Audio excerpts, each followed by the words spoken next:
ಸಭೆಯ ನಿಪ್ಪರಿಗಾಗಿದೆ. ಎಲ್ಲರೂ ಮುಖಸ್ಮಿತರಾಗಿ ನೆಟ್ಟ ನೋಟದಿಂದ ಹೊಡಿತಾ ಇದ್ದಾರೆ. ಎಂತಹ ವಿಕಾರವಾದಂತಹ ರೂಪ! ಈ ಪೂರ್ವದಲ್ಲಿ ಇಂತಹ ರೂಪವನ್ನು ನಾನು ಕಂಡದ್ದು ಬಿಡಿ, ಮನಸ್ಸಲ್ಲೂ ಕೂಡ ಕಲ್ಪಿಸಿದವನಲ್ಲ. ನೋಡಬಾರದೆ ಅವನು ಬೆನ್ನು ದೊಡ್ಡ ಹೊಟ್ಟೆ ಮುರುಟಿದ ಕೈಗಾಲುಗಳು. ಅಯ್ಯೋ, ಇವನ ಮುಖೆಯಲ್ಲಿ ಮೂಗೆಯಲ್ಲಿ ಒಂದು ಅರ್ಥವಾಗುವುದಿಲ್ಲ. ವಿಕಾರಕ್ಕೆ ಜ್ಞಾನಿಗಳಾದವರು ಇಂಥದ್ದೇ ಒಂದು ವಿಧಿ ಅಂತ ಹೇಳಿದ್ದಾರೆ. ವಿಕಾರಗಳಲ್ಲಿ ಅಷ್ಟಾಂಗ ವಿಕಾರ ಅಂತೆ. ಆದರೆ ಈತನನ್ನು ನೋಡಿದರೆ ರೋಮಗಳಲ್ಲಿ ವಿಕಾರಕ್ಕೆ ಕಾಣ್ತಾ ಉಂಟಲ್ಲ. ಇವ ಮನುಷ್ಯನೇ.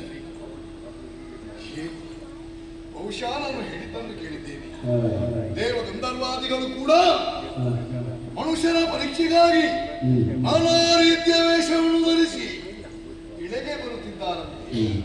ಎಲ್ಲಾದರೂ ಋತುಬಣ್ಣದ ಚಾರಿತ್ರ್ಯವನ್ನು ಪರಿಶೀಲಿಸೋಣ ಎಂಬಂತ ಉದ್ದೇಶದಿಂದ ಅವನೇ ಹಿಡಿದು ಬಂದಾನೆ. ಸಾಧ್ಯ ಇಲ್ಲ. ಶುದ್ಧ ಚಾರಿತ್ರ್ಯವುಳ್ಳಂತ ನನ್ನಲ್ಲಿ ಪರಿಶೀಲಿಸಲಿಕ್ಕೆ ಏನು? ಹಾಗಾದ್ರೆ ಇವ ಯಾರು? ನಾನು ನನ್ನಲ್ಲೇ ಪ್ರಶ್ನಿಸುವುದಾಗಿ ನನ್ನ ಕಣ್ಣ ಮುಂದೆ ಇದ್ದಾರಲ್ಲ, ಇವರನ್ನೇ ಮಾತಾಡ್ತೀನಿ.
ಆಶ್ಚರ್ಯ.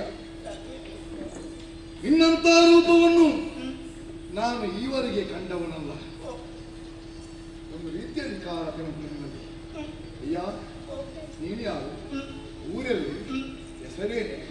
ಅಯ್ಯ, ನನ್ನನ್ನೇ ಕಾಣಬೇಕೆಂಬಂತ ಉದ್ದೇಶದಿಂದ ಇಲ್ಲಿಗೆ ಬರಬೇಕಾದರೆ ಕಾರಣವೇನು? ಏನು ಹೆಸರು ಹೇಳು. ತಾವು ಬಂದಿದ್ದರು, ಹಾಗಾಗಿ ನಮಸ್ಕರಿಸಿಯೇ ಮಾತಿಗೆ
ರೂಪಿ ಅಂತ ಪರಿಹಾಸ್ಯ ಮಾಡಿದ್ದಿಲ್ಲ ನೀವು. ಛೇ ಛೇ ಛೇ. ಪ್ರೀತಿಯಿಂದ ಕಂಡು ಮಾತನಾಡಿದ್ದೀರಿ. ಸರಿ, ನನ್ನ ಹೃದಯ ತುಂಬಿ ಬಂತು.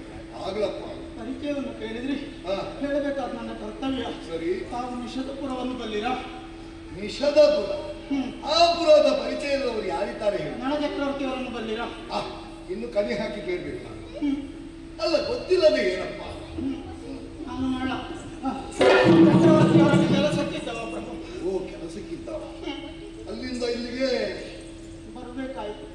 ಅಂದ್ರೆ ನಳ ಚಕ್ರವರ್ತಿಯವರಿಗೆ ಅಲ್ಲಿ ನಿಲ್ಲುವ ಪರಿಸ್ಥಿತಿ ಇರಲಿಲ್ಲ. ನೀನಾಗ ನಳ ಚಕ್ರವರ್ತಿ ಅವರಿಗೆ ವಿಷಯ ಸರಿಯಾಗಿ ಬಿಡಿಸಿ ಹೇಳು. ಅಲ್ಲೊಂದು ವಿಷಮ ನಡೆದು ವಿಷಮ? ನಳ ಚಕ್ರವರ್ತಿ ಇರುವಲ್ಲಿ ವಿಷಮಕ್ಕೆ ವಿಷಮದಲ್ಲಿಯೂ ವಿಷಮ ನಡೆದು. ವಿಷಮದಲ್ಲೂ ವಿಷಮ? ಹೌದು. ಹೇಗೆ ಸಾಧ್ಯ? ನಳ ಚಕ್ರವರ್ತಿ ಸಿಂಹಾಸನದಲ್ಲಿ ಕುಳಿತಿರುವಾಗ ಒಂದು ದಿನ ಅವರ ತಮ್ಮನಾದ ಉತ್ತರ ನಿಷಧರ ಅಧಿಕಾರಿ ಪುಷ್ಕರ ಬ್ರಾಹ್ಮಣನೊಬ್ಬನನ್ನು ಕೂಡಿಕೊಂಡು ಬಂದ. ಅದೇನು ಗೊತ್ತಿ ಬ್ರಾಹ್ಮಣನೊಬ್ಬನನ್ನು ಕೂಡಿಕೊಂಡು ಬಂದ ಅಂತ ಹೇಳಿ? ನನಗೆ ಗೊತ್ತಿಲ್ಲ ಅವ ಯಾರು. ಹಾಗೆ ಬಂದವನೇ ಅಣ್ಣನೊಡನೆ ನಾವು ಜೂಜಾಡೋಣ. ಅದಕ್ಕೆ ಚಕ್ರವರ್ತಿಗಳು ಒಪ್ಪಿದಲ್ಲಿ ಆಡೋಣ ಅಂತ ಹೇಳಿ. ಸಪ್ತ ವ್ಯಸನಗಳಲ್ಲಿ ಅದು ಒಂದು. ಹಾಗೆಂದು ಆಡಲೇಬಾರದು ಎಂಬ ಹಾಗೆ ಏನು ನಿಷಿದ್ಧೇನಲ್ಲ. ಸಮಪ್ರಾಯದಲ್ಲಿ ಸಮಾನ ಮನಸ್ಕರಲ್ಲಿ ಸ್ನೇಹಿತರಲ್ಲಿ ಒಂದು ವಿನೋದಕ್ಕಾಗಿ ಆಡಿದ್ರೆ ತಪ್ಪೇನೂ ಇಲ್ಲ. ಮೊದಲು ವಿನೋದಕ್ಕಾಗಿ ಆಡಿದ್ರು, ಆದ್ರೆ ಅದು ವಿಷಮಕ್ಕೆಡೆಯಾಯಿತು. ವಿಷಮಕ್ಕೆ ಹೇಗೆ? ಒತ್ತೆ ಇಟ್ಟು ಲತ್ತೆ ಆಡಿದ್ರು. ಲತ್ತೆ ಆಡುವುದಕ್ಕೆ ಚಕ್ರವರ್ತಿಗಳು ಒಪ್ಪಿದರು.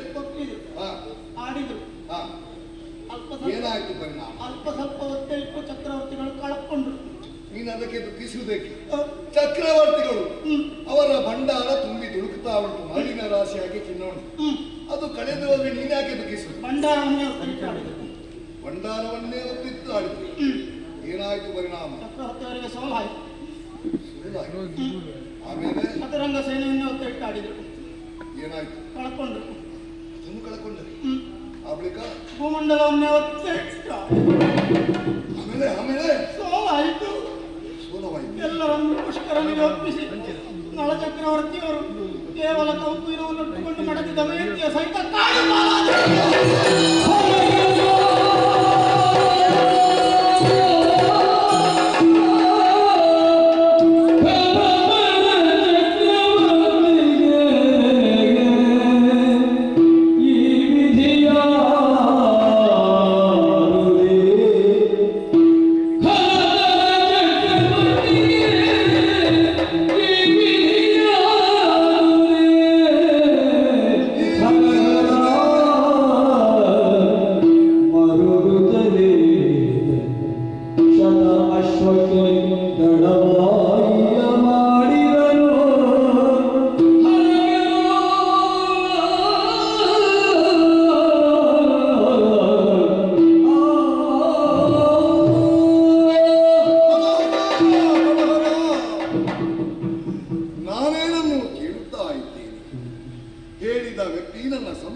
ಕಾದ ಸೀಸವನ್ನೇ ಕಿವಿಗೆ ಸುರಿದಂತ ಅನುಭವ.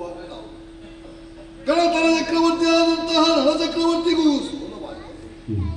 ಎಲ್ಲವನ್ನೂ ಕಳ್ಕೊಂಡಂತ ಅವರಿಗೆ ಊರಿನಲ್ಲೂ ನಿಲ್ಲುವುದಕ್ಕೆ ಆಸ್ಪದಗೊಳ್ಳದೆ ಕಾಡಿಗಟ್ಟಿದನೇ ಅವನ ತಮ್ಮ. ಶಿವ ಶಿವ, ಅಂತಹ ಚಕ್ರವರ್ತಿಗೆ ಸೋಲಾಯಿತು ಅಂದ್ರೆ ಶಿವನೇ ಶಿವನೇ ನಾಳೆಗೆ ಬರುವುದಿಲ್ಲ. ಸರಿ, ಎಲ್ಲ ವಿಧಿಯಾಟ. ವಿಧಿಯಾಟದ ಮುಂದೆ ಲೋಕದಲ್ಲಿ ಯಾವುದೂ ಮರಣಾಧಿಕಾರಿಯಾದಂತ ನಾರಾಯಣ ಬಗೆ ಬಗೆಯ ಅವತಾರವನ್ನು ಎತ್ತುವುದಕ್ಕೆ ಕಾರಣ ಏನಂತ ಕೇಳಿದ್ರೆ ಅದು ವಿಧಿ. ನಯಾಧಿಕಾರಿಯಾದಂತಹ ಹರ ಬ್ರಹ್ಮ ಕಪಾಲವನ್ನು ಹಿಡಿದು ಲೋಕವೆಲ್ಲವೂ ಲೋಕದಲ್ಲೆಲ್ಲ ಇದಕ್ಕೂ ಕಾರಣ ತನ್ನ ಒಂದನೇ ಶಿರವನ್ನು ಕಳಗೊಂಡಿದ್ದಾನೆ ಸೃಷ್ಟಿಕರ್ತ ಬ್ರಹ್ಮ.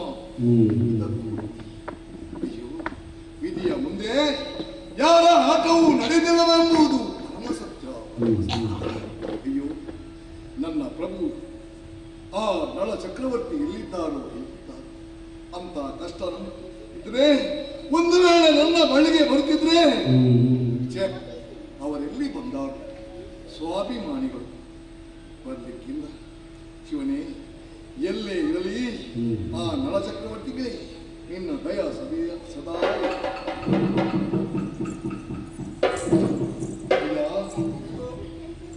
ನಳ ಚಕ್ರವರ್ತಿಯನ್ನು ಕಾಡುತ್ತಾಲ. ಆದ್ರೆ ನೀನೇಕೆ ಅಲ್ಲಿಂದ ಹೊರಟು ಬಂದೆ? ನಳ ಚಕ್ರವರ್ತಿಯವರು ಇಲ್ಲದವರು ನನಗೆ ಸ್ಮಶಾನಕ್ಕೆ ಸಮಾನ. ಅಲ್ಲಿ ನಾನು ಇರೋದಾದ್ರೆ ನನ್ನ ಭಾಗ್ಯ ದೇವತೆ. ಎಂತಹ ಸ್ವಾಮಿನಿಷ್ಠ ನಿನ್ನಂತ ಸ್ವಾಮಿನಿಷ್ಠರು ಇರುವುದರಿಂದಲೇ ಅವರು ಈ ರೀತಿ ಆಗಿ ಅಣ್ಣನ ಹಂಪ ಮಮತೆಯನ್ನು ತೋರದ ಪುಷ್ಕರ ಅಣ್ಣನ ಹಾಳಾದ ನನ್ನಲ್ಲಿ ಪ್ರೀತಿ ತೋರಿಸಿಯಾನೆ. ಇಲ್ಲ ಇಲ್ಲ, ಸಹೋದರನಿಗೂ ತೋರಿದಂತಹ ಪ್ರೀತಿ ಮಿಕ್ಕಡಿಯವರಿಗೆ ಸೋಲಿಸಲಿಕ್ಕೆ ಸಾಧ್ಯವಿದೆ. ಏನೇ ಆಗಲಿ ಬದುಕುವುದಕ್ಕೆ ಆಸ್ಪದವಿಲ್ಲದೆ ಅಲ್ಲಿ ನಿಲ್ಲುವುದಕ್ಕೆ ಮನಸ್ಸಿಲ್ಲದೆ ಎಲ್ಲಾದರೂ ಆಶಯ ಸಿಗಬಹುದೆಂಬಂತಹ ಉದ್ದೇಶದಿಂದ ಎಲ್ಲಲ್ಲಿ ಹುಡುಕಿ ಬಂದೆಯೇ ಅಲ್ಲ, ನನ್ನನ್ನೇ ಕಾಣಬೇಕೆಂಬಂತ ಉದ್ದೇಶದಿಂದ ಬಂದೆಯ. ನನ್ನ ಬಗ್ಗೆ ಜನರು ಆಡುವುದನ್ನು ಕೇಳಿದ್ದೇನೆ. ನಾನು ಬಡವರ ಬಂದು ಆಶ್ರಿತ ರಕ್ಷದ ದೇಹಿ ಅನ್ನುವವರಿಗೆ ನಾಸ್ತಿ ಅನ್ನುವವರಲ್ಲ. ನನಗೊಂದು ಆಶ್ರಯ. ನಿನ್ನ ಹೆಸರೇನು ಹೇಳಿದೆ? ಬಾಹುಕ ಅಂತ. ಬಾಹುಕ ಬಾಹುಕ ಅಂತ. ಬಾಹುಕ ಆಗಲಿ, ಚಿಂತೆ ಮಾಡಬೇಡ. ಓ, ಅದು ಅಲ್ಲಿ ಕಾಣುತ್ತಿರುವುದು ಅನಾಥಾಶ. ನಿನ್ನಂತ ಅದೆಷ್ಟೋ ಮಂದಿ ಅಲ್ಲಿ ಇದ್ದಾನೆ. ನೀನು ಕೂಡ ಹೋಗಿ ಅಲ್ಲಿ ನೆಲೆಯಾಗಿರುವು. ಉಣ್ಣುವುದಕ್ಕೆ, ತಿನ್ನುವುದಕ್ಕೆ, ಮಲಗುವುದಕ್ಕೆ ಯಾವ ತೊಂದರೆಯೂ ಆಗ್ಲಿಕ್ಕಿಲ್ಲ. ಹೋಗಪ್ಪ. ಅನಾಥರ ದಾರಿಗೆ ನನ್ನನ್ನು ಸೇರಿಸಬೇಡಿ. ನನಗೆ ದುಡಿದು ಉಣ್ಣಬೇಕು. ಒಂದು ದುಡಿಮೆಗೆ ಅವಕಾಶ ದುಡಿಯುವುದು ದುಡಿತೇನೆ.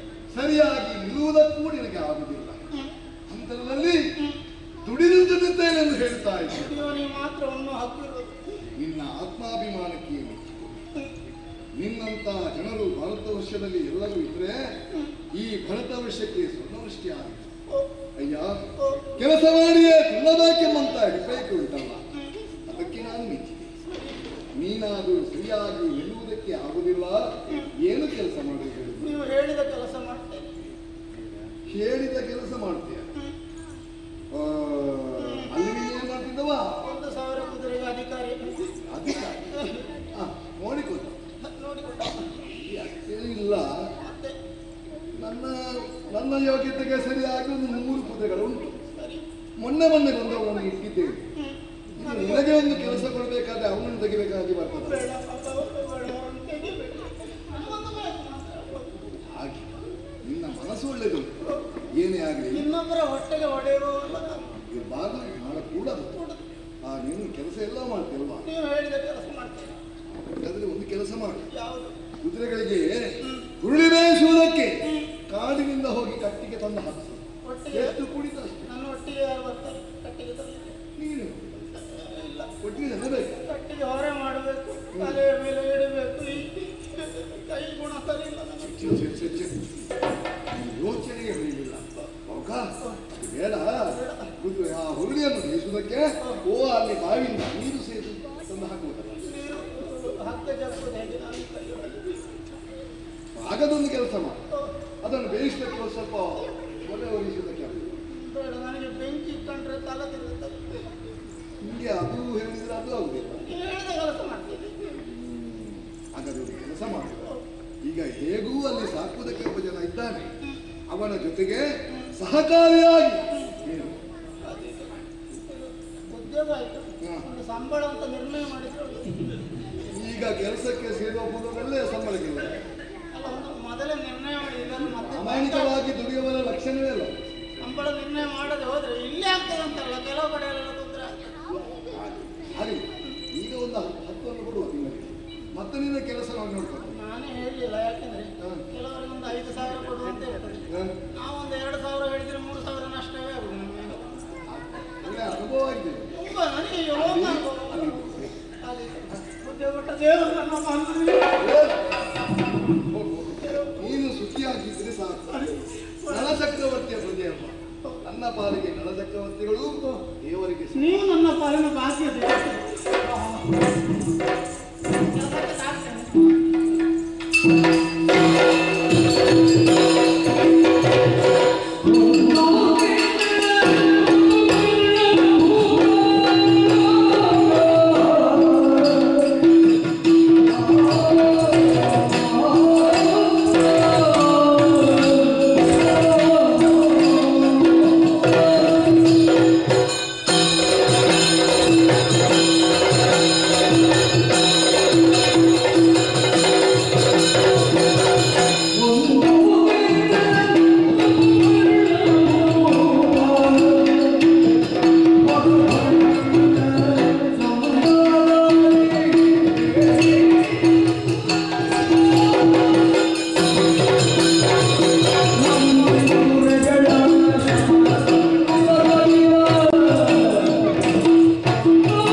ಇದ್ದಾವೆ.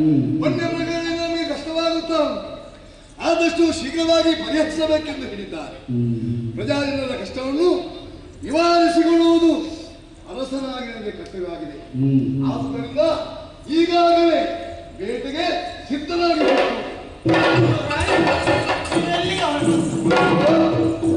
ಪುಣ್ಯಾತ್ಮ ಒಂದು ಒಳ್ಳೆ ಕೆಲಸಕ್ಕೆ ಹೋಗುವಾಗ ಎಲ್ಲಿಗೆ ಅಂತ ಕೇಳಿದ್ರೆ ಅದು ಅಪಶಕುನ ಅಲ್ವಾ? ಬೆಕ್ಕೋಟ ಬಂದಾಗಿ ಯಾವಾಗಲೂ ಯಜಮಾನ ಹಿಂದೆ ಸುತ್ತಾ ಉಂಟು. ನಾನು ಬೇಟೆಗೆ ಹೊರಟಾಯ್ತಾ? ನಾನು ಪೇಟೆಗೆ ಹೋಗುದಲ್ಲ, ಬೇಟೆಗೆ ನೀನು ಸರಿಯಾದ ನೆಲದಲ್ಲೇ ನಿನಗೆ ನಡೆಯೋದಕ್ಕೆ ಆಗುದಿಲ್ಲ. ಅಂತರಲ್ಲಿ ಏರಿತಾ ಇದ್ದಂತಹ ಗುಡ್ಡ ಕಾಡುಗಳಲ್ಲಿ ನಡೆಯುವುದುಂಟು. ನೋಡು, ಕಾಡೆಂದರೆ ಅದು ಭಯಂಕರ ಉಂಟು. ವನ್ಯ ಮೃಗಗಳು, ಕ್ರೂರವಾದಂತಹ ಹುಲಿ ಸಿಂಹಗಳುಂಟು, ಕೊಟ್ಟಿದ್ದ ಆನೆಗಳೆಲ್ಲ ಉಂಟು. ಹಾಗಿರುವಾಗ ನಿನ್ನಂತವನಿಗೆ ಅದು ಅಪಾಯ. ನೀನು ಬರಬೇಡ. ನೀನು ಬೇಟೆ ಚಕ್ರವರ್ತಿಯವರು ನನ್ನನ್ನು ಬೇಟೆಗೆ ಕರ್ಕೊಂಡು ಹೋಗ್ತಾ ಇದ್ರು. ಇನ್ನೊಂದು ಯಾಕಂತೆ? ನಾನು ಒಳ್ಳೆ ಲಕ್ಷಣದ ಮನುಷ್ಯ. ಅದು ಹೇಗೆ? ನನ್ನನ್ನು ಕಂಡ್ರೆ ಮೃಗಗಳೆಲ್ಲ ನನ್ನ ಹತ್ತಿರ ಬಂದು ನಿಲ್ತವೆ. ಆಗ ಅವರಿಗೆ ಹೊಡೆಯುವುದಕ್ಕೆ ಆಗ್ತದೆ. ನಿನ್ನ ನಕ್ಷತ್ರ ಯಾವುದು? ನನ್ನದು ಮೃಗಶಿರ ನಕ್ಷತ್ರ. ಹಾಗೆ ಮೃಗಗಳು ಒಂದು ತಾನಾಗೆ ಶಿರ ಕೊಟ್ಟದಲ್ವ? ಹಾಗೆ ಇಲ್ಲ ಅಂತ ಹೇಳಿದ್ರೆ ನಿಮಗೆ ಬೇಸರ ಆಗ್ತದೆ. ಕರ್ಕೊಂಡು ಹೋಗ್ಬೇಕು. ಈಗ ನಾನು ಕುದುರೆ ಏರಿಕೊಂಡು ಹೋಗ್ತೇನೆ. ನೀನು ಹೇಗೆ? ನಾನು ಕುದುರೆ ಬಾಲವನ್ನು ಹಿಡಿದು ನೇತಾಡು. ಕಷ್ಟ ಆಗ್ಲಿಕ್ಕಿಲ್ಲ, ಎಲ್ಲಾದ್ರೂ ಜಾರ್ ಬೀಳೋದು. ನನ್ನ ರಕ್ಷಣೆ ಹೊಣೆ ನನಗೆ. ಹಾಗೆ ತಡ ಮಾಡೋದು ಸರಲ್ಲ.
ಹೇಗಾದ್ರೂ ಮಾಡು, ನಿಶಿತ ಕೂರ್ಗಣೆಯಿಂದ ಅದನ್ನು ಕರೆಗೊಳಿಸಬೇಕೆಂಬ ಹುಮ್ಮಸದಿಂದ ಓಡೋಡಿ ಬಂದರೆ ಆಯ ತಪ್ಪಿ ಕೆಳಗೆ ಬಿದ್ದ ಪ್ರದೇಶವನ್ನು ಗಮನಿಸಿದಾಗ ಕಾಲು ಗತ್ತಲೆ ತುಂಬಿ ತುಳುಕುತ್ತಾ ಉಂಟು. ಎಲ್ಲಿ ನೋಡಿದರೂ ಮಾನವರ ಸುಳಿವಿಲ್ಲ. ಅಯ್ಯೋ, ಯಾವ ಅಪಾತಕ್ಕೆ ಬಿದ್ದಿದ್ದೇನೆ ನನಗೆ ಗೊತ್ತಿಲ್ಲ. ಕೈ ಕಾಲುಗಳಲ್ಲಿ ರಕ್ತ ಸುರಿಯುತ್ತಾ ಉಂಟು. ಒಂದು ಕಡೆಯಿಂದ ಶಿವಕತೆ, ಶಿವನೇ ಶಿವನೇ. ನನಗೇ ಇಂಥ ಸ್ಥಿತಿ ಬಂದಾಗ ನನ್ನನ್ನು ಅನುಸರಿಸಿ ಬಂದವ ಇದ್ದಾನೆ. ಅಯ್ಯೋ, ದೊಡ್ಡ ಕೊಲೆಪಾತಕಿಗೆ ಸಿಕ್ಕಿದ್ದೇನೆ ಅಂತ ಇವ ಎಲ್ಲಿ ಹೋಗಿದ್ದಾನೆ? ಇವನನ್ನು ಎಲ್ಲೋ ಕಾಡು ಪ್ರಾಣಿಗಳು ತಿಂದು ಮುಗಿಸಬೇಕು. ಪಾಪವನ್ನು ಕಟ್ಟಿಕೊಂಡು ಏನೇ ಆಗಲಿ ನಾನು ಕಣ್ಣಾರೆ ನೋಡಿದವನಲ್ಲ, ಸ್ವಲ್ಪ ಕರೆದು ನೋಡ್ತೀನಿ. ಬಾಹುಕ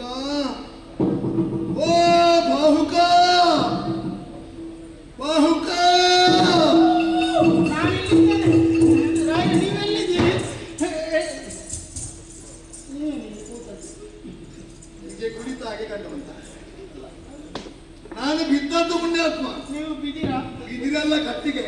ಅಯ್ಯೋ ಗಾಯಗಳು ರಕ್ತ, ನೀವು ಕಾಲಲ್ಲಿ ಮುಳ್ಳು.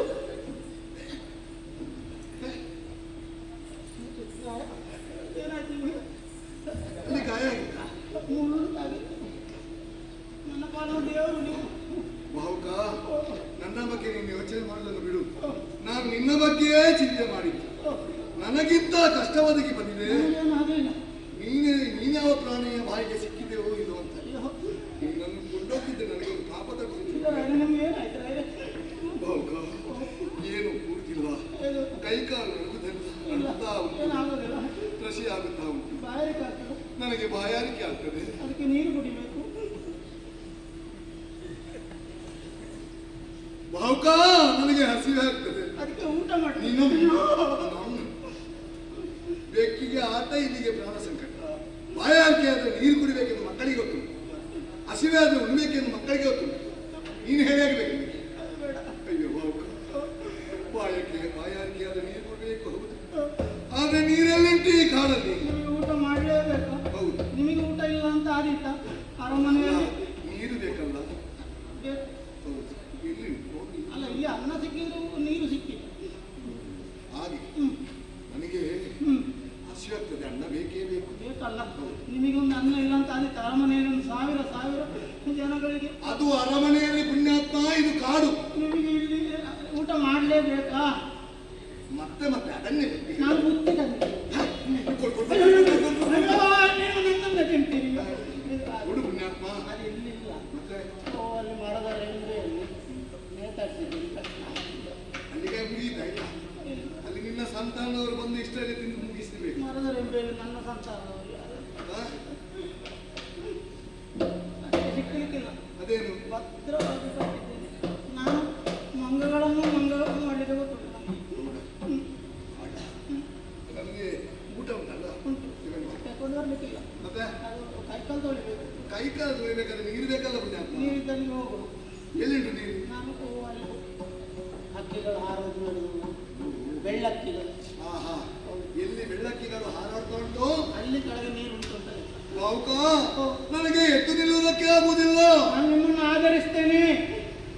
ನಾನು ಮನಸ್ಸು ಮಾಡಿದ್ರೆ 3 ಲೋಕವನ್ನು ಹೇಳುವುದಕ್ಕೆ ನಾಳೆಗೊಂದು ಎಂತ ನಿನಗೆ ನಿನ್ನನ್ನೇ ಆಧರಿಸುವುದಕ್ಕೆ ಆಗುದಿಲ್ಲ. ನಾನು ಆಧರಿಸ್ತೇನೆ. ನೋಡು, ಅನ್ನ ಕೊಟ್ಟವರು ಹಾಗೆ ನಿನಗೆ ಆತ್ಮಸ್ಥೈರ್ಯ ಉಂಟು. ನಾನು ನಿನ್ನ ಮೇಲೆ ಭರವಸೆಯಿಂದಿದ್ದೇನೆ. ಹಾಗೆ ಮತ್ತೆ ಹೀಗಾಯ್ತು ಹಾಗೆ ಅಂತ ಹೇಳ್ಬಾರ್ದು.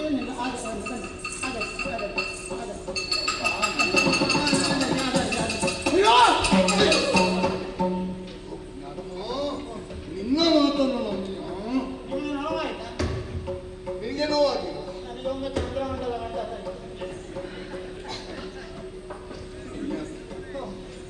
ಅದೇನು ಹಾಗೆ ನನ್ನ ಕೋಲು ಬೇಕು. ಕೋಲನ್ನು ಸರಿಯಾಗಿ ಕೂರು. ನಾನು ಕಲ್ಲಿನ ಮೇಲೆ ಹೋಯ್ತು ಮೆತ್ತಾಗಿ ಜಾಗದಲ್ಲಿ ಹೋಗು. ಬನ್ನಿ ರಾಯರು ಬನ್ನಿ.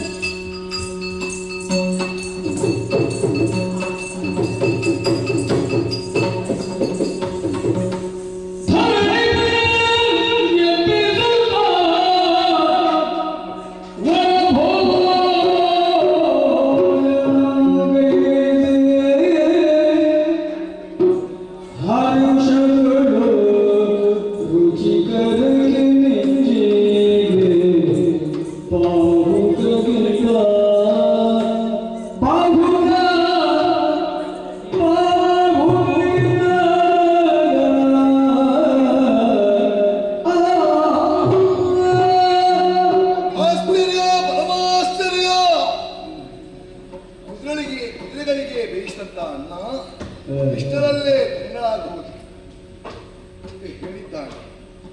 ಹೋಗಿ ಊಟ ಮಾಡಿದ್ರೆ ಬಿಸಿ ಬಿಸಿಯಾದಂತ ಎಂತ ವಿಕಾಸ ಭೋಜನ ಇದೆ. ನನ್ನ ಅರಮನೆಯಲ್ಲಿ ಕೂಡ ಇಂಥ ಭೋಜನವನ್ನು ನಾನು ಮಾಡಿದವನೆಲ್ಲ. ಎಂತಹ ಕೈರುಚಿ. ಭಾವುಕ, ಎಲ್ಲಿದೆ? ನಾನು ನೀವು ಊಟ ಮಾಡಿದ ಜಾಗ ಶುದ್ಧ ಮಾಡ್ತಾ ಇದ್ದೇನೆ. ಏನು ಊಟದೇನು ಮನೆ ಅಂಗಳದಲ್ಲಿ ಅಲ್ಲ, ಮತ್ತೆ ಅದು ಎಲ್ಲಿ ಮಾಡಿದ್ರು ಶುದ್ಧ ಮಾಡಬೇಕು. ಇಲ್ಲದ್ರೆ ಅಲ್ಲಿ ನೋಣ ಕೂತರತ್ತಿ ಊಟ ಮಾಡಿದವರಿಗೆ ಜ್ವರ ಬರ್ತದೆ. ಸಂಸ್ಕಾರವಿಲ್ಲ. ಕಾಡಲ್ಲಿ ಊಟ ಮಾಡಿದ್ರು ಹಾಗೆಯಾ? ಶುದ್ಧ ಮಾಡುದು. ಏನೇ ಆಗಲಿ ಬಹಳ ಸಂತೋಷವಾಯಿತು. ಒಂದು ಹೊತ್ತಿನ ಅನ್ನವನ್ನು ಕೊಟ್ಟು ನನ್ನ ಪ್ರಾಣವನ್ನು ಉಳಿಸಿದೆ ನೀನು. ಅಯ್ಯ, ನಿಮಗೆ ಸುಳ್ಳು ಹೇಳುವ ಚಾಕ ಉಂಟ? ಇಲ್ಲದಿದ್ರೆ ಬಿಸಿ ಬಿಸಿ ಅಡುಗೆಯನ್ನು ತಂಗಳನ್ನಂತ ಹೇಳಿಬಿಟ್ಟೇನೆ. ಕುದುರೆಯನ್ನು ತಂದು ಹಾಳಸಿದ ಕಾಳಿನ ಹಾಳಸಿ ಇನ್ನ ಮೂಗು ಹಾಳಾಗಿದೆ ಪುಣ್ಯ. ಇಲ್ಲದಿದ್ರೆ ಬಿಸಿ ಬಿಸಿ ಹಸಿವೆ ಹೆಚ್ಚಾಗಿದೆ ನಿಮಗೆ. ರುಚಿ ಇರುವುದು ಹಸಿವೆ ಆಗಲಿ. ಮನಸ್ಸಿಗೆ ಸಂತೋಷವಾಯಿತು. ಇನ್ನು ನನಗೆ ಈ ಕೆಲಸ ಇಲ್ಲ. ನನಗೆ ಉದ್ಯೋಗ ಇಲ್ಲ ಅಂತ ಹೇಳಿದ್ರೆ ನನಗೆ ವಿಕಾರಿ ನನಗೆ ಉದ್ಯೋಗ ಬೇಕು, ಕೆಲಸ ಬೇಕು. ಅಯ್ಯ ಪುಣ್ಯಾತ್ಮ, ನೀನು ಗೋಳಾಡುವುದಕ್ಕೆ ಕೆಲಸ ಇಲ್ಲ ಅಂತ ಹೇಳ್ತೀನಿ. ಇನ್ನೂ ನಿನಗೆ ಈ ಕೆಲಸ ಇಲ್ಲ ಅಂತ ಹೇಳಿದ್ರು. ಬೇರೆ ಉಂಟಾ? ಅಥವಾ ಬೇರೆ ಮುಂಬಟ್ಟು. ಹೌದು, ಏನೂ ಕೆಲಸ ಸಾಗದವರನ್ನು ಅವ್ರನ್ನ ಹಿಂದೆ ಹಾಕಿ ಇನ್ನು ಮುಂದೆ ಬಂದು ಆಯ್ತು. ಇನ್ನು ಮುಂದೆ ಹೋಗ್ಲಿಕ್ಕಿಲ್ಲ. ಇದು ಇನ್ನು ನೀನು ಕುದುರೆ ಸಾಕುವ ಕೆಲಸ ಬೇಡ. ಇನ್ನು ನೀನು ಇದು ಮಾಡು, ಪಾಕಶಾಸ್ತ್ರ. ಇಲ್ಲಿ ಮಾಡಿದ್ಯಾ?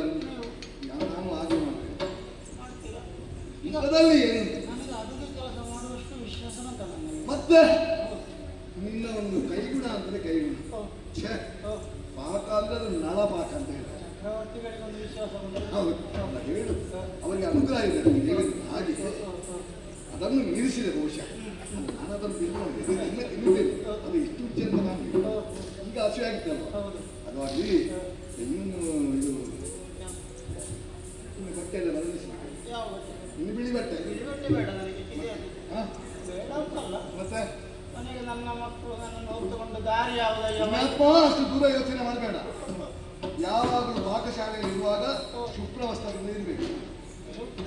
ಅವನ ಶುಭ್ರತೆಯನ್ನು ನೋಡಿಯೇ ಅಡುಗೆ ಮಾಡುವ ಎಷ್ಟು ಸ್ವಚ್ಛ ಇದ್ದಾನೆ ಅಂತ ಗೊತ್ತಾಗ್ತದೆ. ಇದೇ ಆದಿತ್ತ ಅದು ಹೆಸರು ತೆಗೆಯುವಂತ ಭಾವುಕವಟ್ಟಾಗಿ ಪುಟ್ಟನ ಭಟ್ಟ ಅಂತ ಕರೀಲಿ.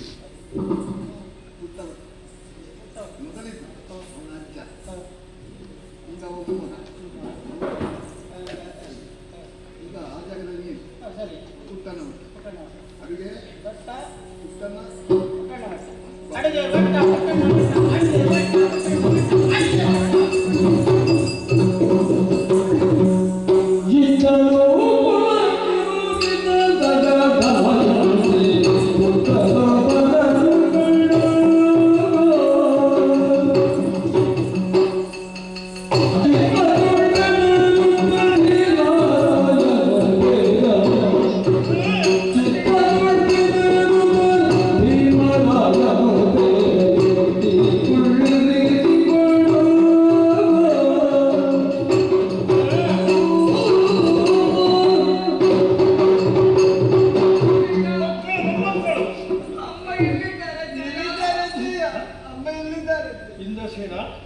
ಇಂದ್ರಸೇನೆ ಕಣ್ಣೀರು. ಅಮ್ಮ ಅಪ್ಪ ಬರ್ತಾ ಇದ್ದಾರೆ, ನೀವು ಒಳಗಿದ್ದುಕೊಂಡು ವಿಶ್ರಾಂತಿಯನ್ನು ಪಡೆಯಿರಿ. ಹಾಲು ಹಣ್ಣನ್ನು ರೋಹಿತರೆ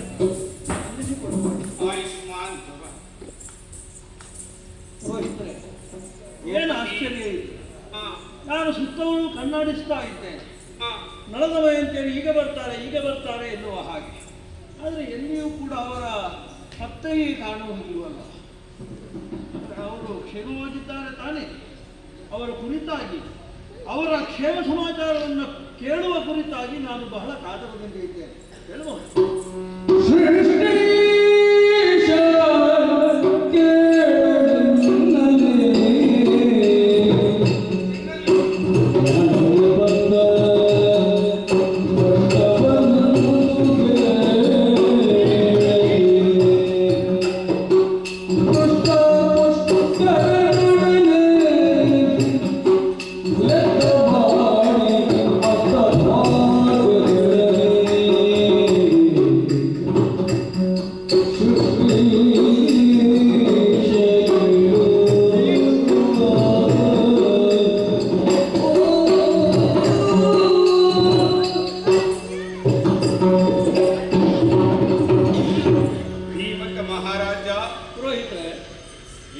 ಮಕ್ಕಳು ತಂದೆ ತಾಯಿಗಳನ್ನು ಕೇಳುವಾಗ ಕರುಣೆ ಕತ್ತರಿಸ್ತಾ ಇದೆ.